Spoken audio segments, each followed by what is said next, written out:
These little cuties have been cultural icons since the day they were born, and they're bound for the throne. But is their black sheep uncle cool with them cutting in line? Here's the high tea on how well Prince Harry really gets along with his brother's kids.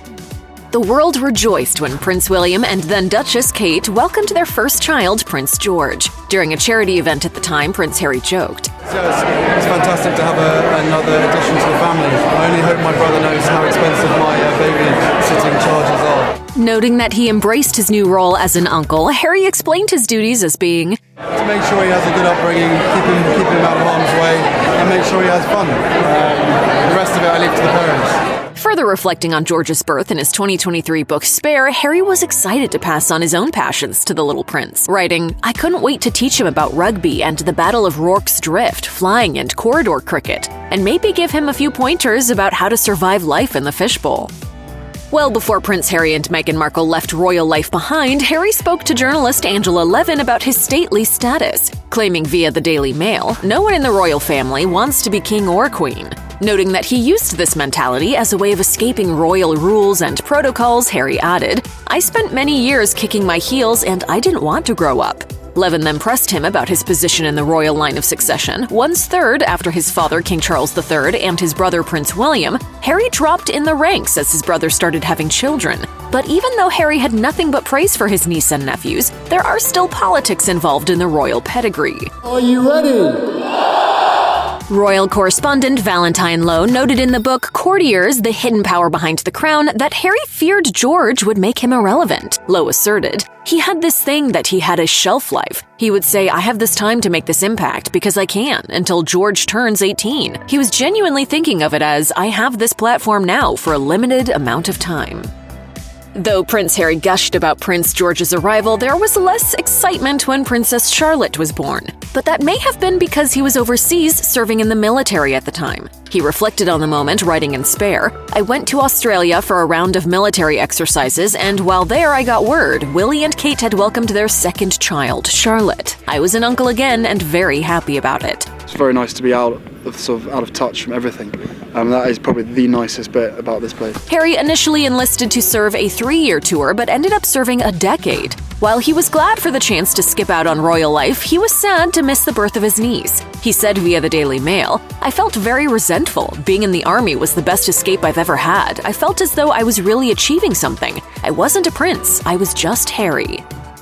When Prince Harry became an uncle for the third time, things got even more complicated. Detailing the awkward timing in his book, Harry wrote that then Duchess Kate's pregnancy and the birth of Prince Louis was a sore spot between her and Meghan. The Duchess of Sussex infamously remarked on Kate's mental sharpness in the lead up to Harry and Meghan's wedding. Any woman, especially when they're pregnant, you're really vulnerable. Meghan reportedly commented on Kate's so-called baby brain and postpartum hormones, according to Cosmo. With Kate offended by Meghan's forwardness, an argument erupted between them. Categorized as a confrontation within the pages of Spare, an insider told the Daily Mail that Harry's estimations were a little vague. The source explained, "It caused a huge row because Meghan was told that she wasn't close enough to her sister-in-law to discuss her hormones. It wasn't the way people spoke to each other within the royal family."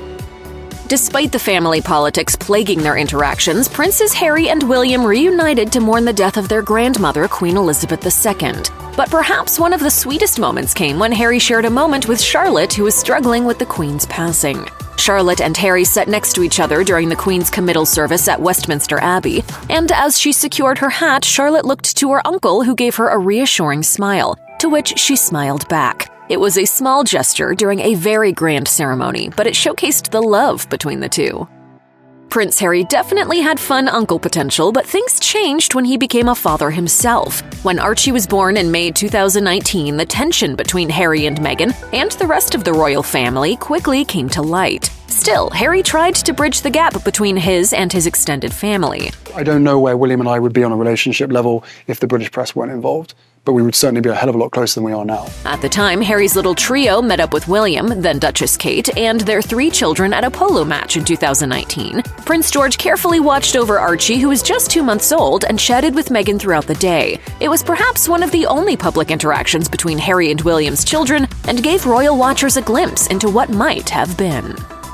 As a kid, Prince Harry was often seen flashing funny faces for the camera, And if one royal has followed in those footsteps, it's Prince Louis. He has been making headlines with his cheeky expressions and meme-worthy moments ever since he was a toddler. Harry and Louis clearly share a silly streak, but that's not the only trait they have in common. Princess Kate explained during an event that Louis has picked up his uncle's favorite sport, noting via Hello, Louis is mad about rugby. It's no secret that I love top-flight rugby. Although it has been obvious to fans of the royal family for years, Harry asserted in his book, "I played all sport, though rugby captured my heart. Beautiful game, plus a good excuse to run into stuff very hard." Catherine shared that all of her children are into sports just like their uncle Harry.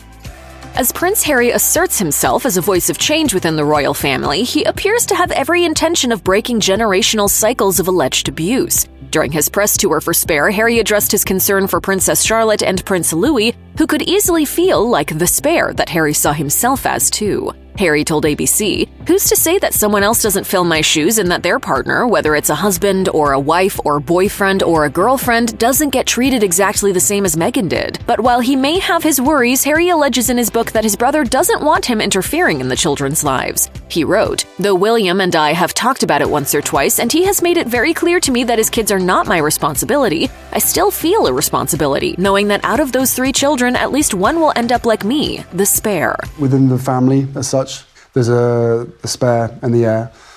My brother being the Heir and me being the Spare. As Harry tells it, the Spare terminology came about when then Prince Charles allegedly told Princess Diana after Harry's birth, "Wonderful, now you've given me an heir and a spare, my work is done." As Prince Harry and Meghan felt the gears of the royal family shifting away from them, one particular incident nailed the coffin shut, with Prince George at the center of it. A photo shoot featuring Prince William, then Prince Charles, George, and Queen Elizabeth was sent to the masses, and according to royal biographer Andrew Morton, Harry felt stabbed in the heart. Morton detailed in his book, Meghan, a Hollywood Princess, the royal couple suspected that the entire institution was conspiring against them. As they saw it, the evidence was all around them. The unspoken code was straightforward. The future of the monarchy was assured with or without Meghan and Harry. Morton emphasized that Harry and Meghan's popularity both in Britain and abroad paled in comparison to the importance of the monarchy's line of succession. So Harry requested a meeting with the Queen to discuss his future within the firm. Morton assessed, "At the last minute, the meeting was postponed. Harry suspected classic internal politics. His family was concerned that anything the Queen agreed during informal conversations would be used by Harry as a negotiating tactic." Though he has tried to protect his niece and nephews, Prince Harry's relationship with Prince William and Princess Kate's children has been mired by the brothers' feud. And sadly, Princess Charlotte was at the center of one of the most reported arguments between Kate and Meghan. We had 2 or 3 meetings talking about sketches and different ideas of how this could really come to life. In his book, Harry noted that designer Givenchy was behind the crafting of the bridesmaids' dresses for his and Meghan's big day. A then 3-year-old Charlotte was one of the bridal party, and her dress was delivered ahead of the ceremony. After trying it on, Kate claimed that Charlotte immediately started crying because the fit wasn't right, asking that it be remade with only 4 days to go until the wedding. The hand-sewn dress was made to measure, as Harry recalled it, but it wasn't enough to satisfy.